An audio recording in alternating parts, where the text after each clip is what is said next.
Dans une ville poussiéreuse du désert, où les bibliothèques étaient des temples, où la pensée était un feu, où chaque mot avait du poids, vivait une femme dont le nom a traversé les siècles comme un murmure. Hypatie d'Alexandrie. Une femme née dans un monde où les femmes ne devaient pas penser. Mais elle pensait. Elle enseignait. Elle éclairait.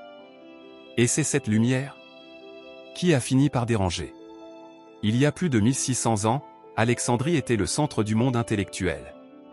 Une ville vaste, baignée par la Méditerranée, brillante de marbre blanc et d'or. Au cœur de la ville, le musée, le plus grand complexe de recherche de l'Antiquité. Et surtout, la grande bibliothèque. Un lieu où le savoir n'avait pas de maître. Où les penseurs venaient pour chercher les secrets du cosmos. C'est là que grandit Hypatie, fille de Théon, un érudit respecté. Son père ne lui a pas appris à se taire. Il lui a appris à se lever. Les mathématiques. La géométrie. La musique.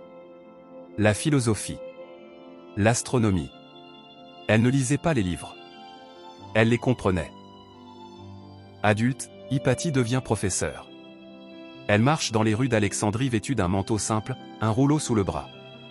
Les foules s'écartent lorsqu'elle passe. Pas parce qu'elle était une femme, mais parce qu'elle était respectée. Dans l'amphithéâtre, elle ne parlait pas pour enseigner des faits. Elle enseignait à penser. Ne cherche pas ce qu'il faut croire. Cherche ce qu'il faut comprendre. Ses élèves venaient de partout. Athènes, Antioche, Rome, Cyrène. Des pauvres, des riches. Des futurs scientifiques, des futurs hommes politiques. Même des chrétiens, des païens, des juifs, assis ensemble, dans le même silence. Pour elle, la vérité était au-dessus de tout. Mais plus une lumière brille fort, plus elle attire les ombres. La ville changeait. Les débats se transformaient en lutte d'influence. La politique se mêlait à la religion. Les passions montaient. Hypatie n'appartenait à aucun camp. Elle ne cherchait ni pouvoir ni loyauté. Elle cherchait le vrai. Et cela rendit certains hommes nerveux. Un jour, un de ses élèves devint gouverneur d'Alexandrie, Oreste. Un homme instruit, calme, qui respectait Hypatie comme un maître. Mais un autre homme gagnait en influence. Cyril, un chef religieux puissant. Oreste et Cyril s'opposèrent. Sur la politique. Sur la ville. Sur l'avenir.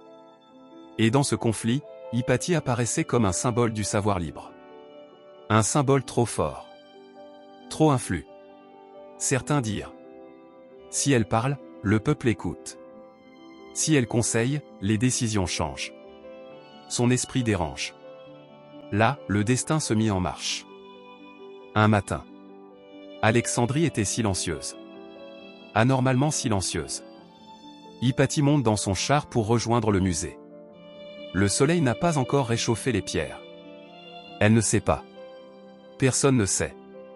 Des voix. Des pas. Des ombres. La suite. L'histoire l'a simplifiée. Certains l'ont dramatisée. Nous ne dirons qu'une seule chose. Elle fut prise. Elle fut arrêtée. Et elle ne revint jamais. Son nom s'est répandu dans la ville comme un choc. Et le silence qui a suivi, était plus lourd que des cris. Il pensait avoir éteint une lumière. Mais la lumière ne vient pas des corps. Elle vient des idées. Ses écrits ont continué à circuler.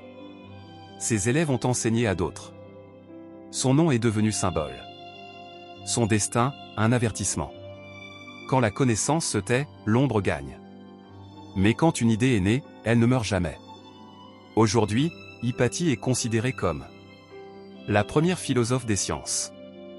La première grande astronome. Une pionnière de la pensée rationnelle. Une voie de liberté intellectuelle.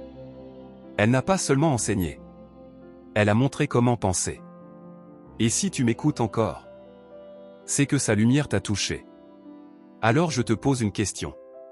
Dans un monde où chacun parle, combien cherchent encore à comprendre? Si tu veux que son nom continue de vivre. Si tu veux que la lumière ne s'éteigne pas. Écris « Je n'oublie pas » en commentaire. Parce que la mémoire est la résistance. Et abonne-toi. Il y a encore tant d'âmes que l'histoire a tenté de faire taire. Et nous allons les faire revivre. Ensemble.